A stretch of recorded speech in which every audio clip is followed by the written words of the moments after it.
The million-dollar seawalls have turned into traps for stagnant water. The artificial beaches are eroded by the waves every day. And the skyscrapers are suffering from a disastrous sell-off pressure. This is not a kinetic scenario, but the stark reality in Dubai in 20-6. The geopolitical storm of February 2026 was like an indirect punch that shattered the safety load of this emirate. The number of customers plummeted by 66%, and more than 3,292 luxury properties had to lower their prices. To find a way out, the pride of land reclamation is being repaid by nature through the phenomenon of subsea dance. While the city's budget has to bear emergency relief packages to maintain its image, when the luxurious mask is stripped away, the price that Dubai has to pay is not just money, but the survival of an empire. Today, let us embark on a journey to decode the uncontrollable descent of the world's most powerful luxury paradise. We once believed in a promise. If you have enough money, you can buy a paradise immune to all upheavals. That is the safety fee that Dubai has been selling to the world for the past decades. A golden oasis lies in the heart of the stormy Middle East, but every illusion must eventually fade. The geopolitical storm that erupted in the Middle East at the end of February 2026 doused that luxurious dream with a cold bucket of water. More than 1,130 streaks of fire rained down on the Gulf region, even though the UAE's air defense system has been working at full capacity to intercept over 95% of the threats. The remaining 5% is still enough to shatter a legend. Imagine you spend tens of millions of dollars to own a beachfront villa at Palm JRA. You sip your drink on the balcony, and then a piece of a rocket falls right next to the iconic Fairmont Hotel. At that moment, the distance between a completely safe zone and a potential battlefield shrank to zero. The proud land reclaimed islands turned out to be completely within the range of modern weaponry. This shock did not come alone. It struck just as the Dubai real estate market was struggling under the pressure of excess supply, a situation that Fitch Ratings had been warning about since mid-2025, when the short-term security in sudden meets the long-term geotechnical risk. A double crisis officially collapses. The ultra-rich in both the West and Asia are awakening. They began to wonder, is it wise to entrust their assets to a place where safety is merely a cleverly painted marketing campaign? Dubai's multi-billion-dollar media system immediately fell into a state of panic. But how can you use money to cover the sky? We probably all understand that real estate can be gilded, but if the geopolitical foundation shakes, all the luxurious values are just castles built on sand. How long do you think an illusion of safety bought with money can withstand the harsh reality of geopolitics? Have we been too naive to believe that million-dollar islands can stand outside the whirlpool of global conflict? Leave your comments in the section below. But the fear doesn't stop at investor sentiment. It immediately delivers a fatal blow to the lifeblood of Dubai's vital economy. The stream of ultra-luxury tourists. The next stop will reveal the shocking financial figures they want to keep hidden. When the geopolitical explosion just ended, the glamorous mask of Dubai's tourism industry immediately fell off. They entered 2026 with proud numbers: 19.59 million international visitors and a record room occupancy rate of 80.7%. But the joy was short-lived. Just 1 month after the incident, in March 2026, Dubai International Airport recorded a 66% freefall in passenger numbers compared to the same period, plummeting to a dismal 2.5 million. The governments of the UK and Australia simultaneously issued high-level travel warnings. The consequence: international insurance companies immediately cancelled contracts or raised travel insurance premiums for routes through the UAE to sky-high levels, short-term airspace closures, skyrocketing fuel prices, and the complete disruption of intercontinental flight routes, which are the lifelines bringing wealthy travelers to the Gulf region. But the bitterness lies in the inequality of this storm. Budget travelers or business travelers in the city suffer 1. While the iconic beachfront resorts suffer 10. The room occupancy rate at the luxury resorts on Palm JRA, originally reserved for the elite, plummeted from over 80% in February to below 20% in just a few Weeks. Data from CBRE and CoStar show that the average room occupancy across the UAE dropped by 27.7 percentage points in the first half of 2026, leading to a 31.8% decline in revenue per available room. Moody's Analytics even poured cold water on the situation with the forecast the citywide room occupancy rate could hit a low of 10% in Q2. To survive day by day, the five-star hotel empires have no choice but to swallow their pride and cut prices by 35% to 50%. A suite at the Waldorf-Astoria Palm Jumeirah, which used to cost between $400 to $800 per night, now has to be reluctantly listed at around $to $55 in order to prevent a chain collapse. The Dubai government was supposed to inject an emergency support package of 1 billion United Arab Emirates dirhams, deferring 100% of sales taxes and government fees for 3 months. An implicit acknowledgement that this luxury machine is on life support. Don't we all know that luxury is essentially just an emotion inflated by the desires of the masses? When the most expensive suites on the planet are discounted by half, yet remain as empty as a deserted temple, where does the true value of what is called luxury lie? And will a 1 billion AED bailout be enough to fill the vast emptiness on Palm Jumeirah Island? Please leave your perspective right below. From the empty hotel rooms by the sea, the shockwave does not stop. It quickly spreads to the trading floors, where real estate numbers begin their free fall when anxiety taints trust. The financial market is the most ruthless place to react. Just reopened after the incident, the Dubai financial market witnessed the freehold real estate index plummet by 21% to 30% in just 2 weeks of March 2026, from its proud peak of around 16,700 points. This index was blown down to the range of 11,700 to 13,353 points, wiping out all growth achievements. The real estate development giant MA Properties even sadly watched its stock evaporate by nearly 40%. Not stopping there, Goldman Sachs recorded the total value of actual real estate transactions in the first half of March, dropping by up to 51% compared to the previous month. However, the picture of Dubai's real estate always contains bitter paradoxes. The actual selling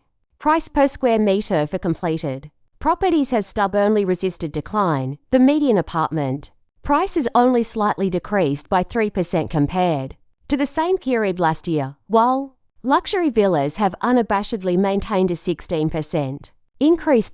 Why is there this oddity? Because 87% of transactions in 2025 were settled entirely in cash. The outstanding real estate credit at UAE banks has been reduced to 14%. Eliminating the risk of forced liquidation, the ultra-rich players are not under the pressure of debt forcing them to sell at any cost. They simply lock the door, take out the key, and wait. But tragedy has befallen those who stumbled in the off-plan project segment and the short-term leveraged investors. Data from luxury price drops indicates that by the end of May 2026, more than 3,292 luxury properties had to quietly reduce their listing prices, with total cuts exceeding to 0.36 billion United Arab Emirates dirhams, equivalent to 643 million United States dollars. Investors facing cash flow issues are accepting discounts of 10% to 20% from the peak to offload properties and cut their losses. Worse still, a tsunami of supply is poised to engulf the market. 120,000 to 210,000 new apartments are expected to be delivered from 2025 to 2028. In 2026 alone, the actual number of units expected to be delivered is nearly 35,000, far exceeding the maximum absorption capacity of 30,000 units per year.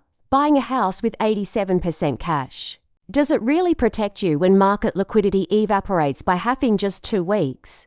And when tens of thousands of new apartments continue to flood the market, who will be foolish enough to spend money buying these dreams on paper? Comment your perspective below. But not only on land, this security storm also moves straight out to sea, striking down the most proud symbol of the wealthy, the Dubai Marina Yacht Club. If the beachfront villas represent pride on land, then the Dubai Marina Yacht Harbour is the city's answer to the ocean. A magnificent stage where the super-rich showcase their supercars on water. However, when the sounds of military clashes echoed near the Strait of Hormuz, this high-end scene immediately distorted. The Maritime Financial Report calls this a clause. Shock. International reinsurance groups simultaneously activated war risk fees for the entire Gulf region. Insurance premiums have skyrocketed to absurd levels, and many insurance companies outright refuse to provide coverage for private super yachts. Want to set sail? Sorry, you have to bear the risk of losing your million-dollar assets. To protect the port infrastructure, the Dubai Port Authority had to pour cold water on the situation. They imposed a series of strict security regulations, limited the radius of offshore movement, and tightened the import-export procedures. The luxurious super yachts, once symbols of absolute freedom, have now officially turned into immobile blocks of metal. The consequence is a quiet yet decisive exodus. The tycoons don't have the luxury of waiting for risks. They are starting to relocate fleets of super yachts from Dubai Marina to safer ports in the Mediterranean or Southeast Asia.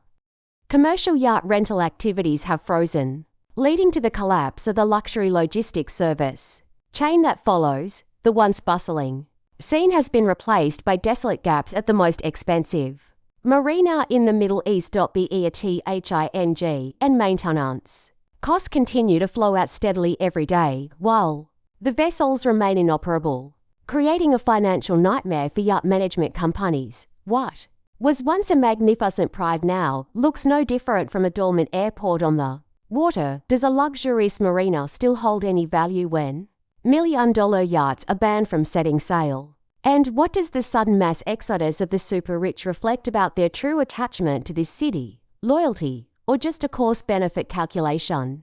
However, geopolitical instability is just the tip of the iceberg. Beneath the waves, a more terrifying geological threat is silently gnawing at the foundations of Dubai, ignoring political upheavals or financial market panics. Let's talk about a harsher truth. The earth doesn't care about your balance sheet. Beneath the rows of gold-plated villas, a colossal geological bill is coming. Satellite remote sensing data from INSAR has just recorded a concerning phenomenon. Palm Jumeirah is sinking. The surface of this reclaimed land is subsiding at an average rate of about 5 millimeters per year. The reason is very simple. Hundreds of millions of cubic meters of sand dredged from the seabed, when compressed under the weight of millions of tons of luxurious concrete, are undergoing a natural compaction process. Of course, the developer Neil hurriedly reassured that it was just a completely normal technical settlement, but the scientific community is not so naive. They warn when this subsidence phenomenon combines with rising sea levels, the risk will turn into a disaster. To build Palm Jumeirah, they devoured 110 million cubic meters of sand, while the World Islands project consumed up to 325 million cubic meters. This large-scale dredging activity has wiped out the natural coral reefs, which were the natural wave-reducing barrier of the Gulf. Moreover, the construction of an 11 kilometers long crescent-shaped breakwater has completely disrupted the coastal sediment flow. Losing the natural sand source, the waves turn to erode the very beaches on the island's branch, and so Dubai fell into an expensive technical trap. They were forced to pump sand for reclamation and periodically dredge and reinforce at a cost of millions of USD each year just to keep the island from eroding. The sinking sand foundation cracks the villa structures, while the phenomenon of underground erosion is silently gnawing at the protective embankments. Coastal real estate has officially hit the physical limits of geopolitics. Nature is beginning the process of reclaiming what belongs to it. Try asking yourself, how much money can you pour into the ocean to counteract the Earth's compaction rule? And do the tycoons who spend millions of USD on villas know that the ground beneath their feet is sinking 5 millimeters each year?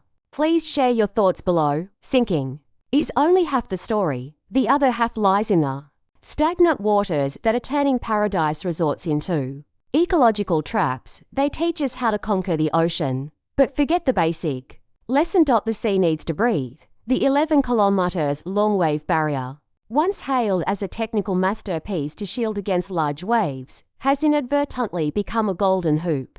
Tightening the life of Panjay are adopt by blocking the natural tidal cycle. It turned the narrow channels between the island branches into stagnant ponds. When the scorching summer heat descends, combined with the phosphate content released from the dredged sand, an ecological disaster immediately erupts. Algae bloom uncontrollably. Algae bloom and then wither, rot, and deplete the dissolved oxygen in the ocean, causing mass marine life die-offs and the foul putrid smell from the decaying algae to drift straight into the most expensive villas on the planet, completely blowing away the so-called luxury resort experience. To put out the fire, the investors hurriedly cut additional gaps in the wave barrier to increase water circulation, but the result was no better than a drop in the ocean. The city is forced to maintain a troop of mechanical algae harvesting boats and an aeration system running day and night. Continuous deposition of organic sludge requires costly dredging operations if the canal bed is not to be flattened. In 2025, the global dredging and coastal protection